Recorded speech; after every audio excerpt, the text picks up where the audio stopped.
Get ready for the action, because the Philadelphia 76ers just took a major hit in the series against the New York Knicks, and the price for that win is coming due.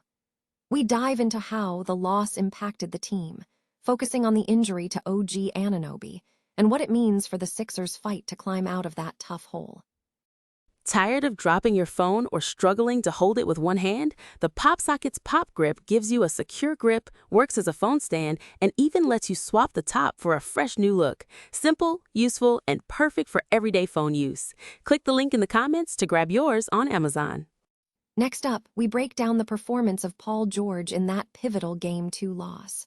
We look closely at his efforts and what he managed to accomplish, or perhaps not accomplish, in the moments that mattered most for the Philadelphia 76ers.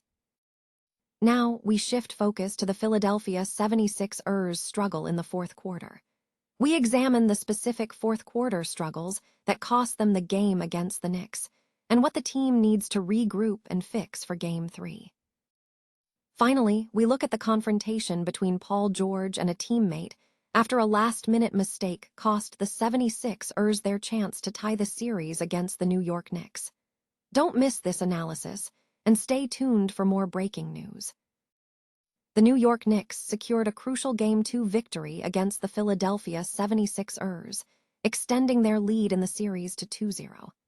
However, the win came at a significant cost for New York, as an injury to key player OG Anunoby has cast a shadow over the Knicks' playoff hopes. Playing without Joel Embiid, the 76ers showcased their resilience, with Tyrese Maxey scoring 26 points, Paul George contributing 19, Kelly Oubre Jr. scoring 19, and VJ Edgecombe netting 17 points. Dominic Barlow also showed flashes of offensive capability. Despite the offensive output, the Knicks edged out the win. The standout performer for New York was OG Anunoby, who was instrumental on the defensive end, recording 4 steals, disrupting drives, and playing center when necessary. Anunoby was a vital component of the Knicks' defensive structure throughout the series. Late in the game, while Anunoby was heavily involved, he suffered a hamstring injury, forcing him to exit the game. Medical experts suggest this injury could lead to a multi-game absence, potentially impacting the remainder of the postseason. This setback creates a significant vulnerability for the Knicks' defense.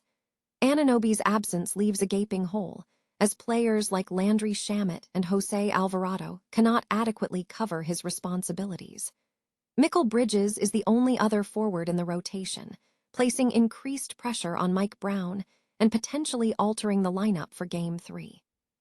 With the Knicks' most irreplaceable player sidelined, the dynamic shifts decisively in favor of Philadelphia. The 76ers now have a clear opportunity to regain momentum, particularly if Anunoby misses at least a couple of games. This situation presents a major lifeline for the Sixers as they look to bounce back into the series, hoping to leverage the opportunity to bring Joel Embiid back onto the court. Paul George's performance in Game 2 resulted in a loss for his team, with analysis suggesting he contributed minimally across various aspects of the game.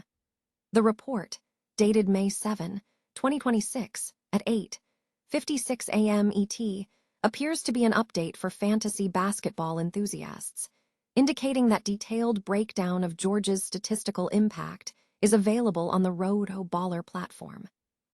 The content emphasizes the multifaceted nature of his involvement in the game, though the specific details of his contribution are summarized as being limited.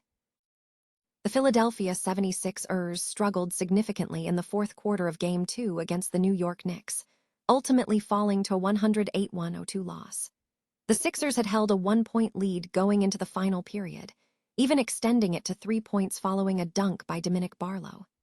However, the team's offensive output plummeted, with the Sixers shooting just 4 for 19 in the fourth quarter, resulting in only 12 points scored. The performance saw combined shooting statistics of 2 for 12 from Tyrese Maxey and Paul George. The team's coach, Paul George, attributed the slump to a lack of energy, stating, "I thought we just might have run out of gas a little bit. We could have done a better job of getting some easier ones, but I think we just ran out of gas a little bit." Despite generating several quality opportunities, the Sixers struggled to convert, with the Knicks only scoring 19 points in the fourth quarter. The team managed to pull ahead briefly with a Kelly Oubre Jr. three-pointer at the 6:52 mark, putting the score at 99-96, but failed to score again until a free throw by Maxey at the 1:33 mark. Tyrese Maxey, who played 47 minutes and was an iron man for the team, emphasized the need for continued shooting from his teammates. Maxey stated, "Just keep shooting. Keep shooting. If you're open, you've got to shoot the ball. They did a lot tonight, including putting 2 on the ball with myself, so I just tried to give it up and create offense and get guys open looks." The overall assessment from the Sixers' side is that they generated numerous open looks against the Knicks' defense, but lacked the finishing touch. VJ Edgecombe echoed this sentiment, noting, "I think we got a lot of great looks, open looks. We were just missing.